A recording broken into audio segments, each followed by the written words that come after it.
Mama, hapa ndo alikaa baba na Kipele.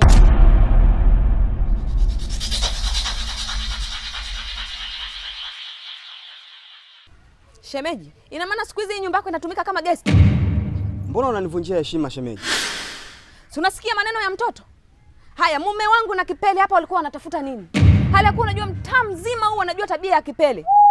Huo ni wasiwasi wako shemeji. Kipele yule mimi ni mpenzi wangu. Kwa hiyo yeye kuja hapa sio tatizo. Lakini shemeji, si unajua kabisa Kipele ni mke wa mtu jamani? Nalifahamu hilo. Lakini mimi lengo langu, mimi ni kuchapa tu kuondoka. Mimi nataka niipige tu. Kwa hiyo sio na wasiwasi. Basi, utajua mwenyewe.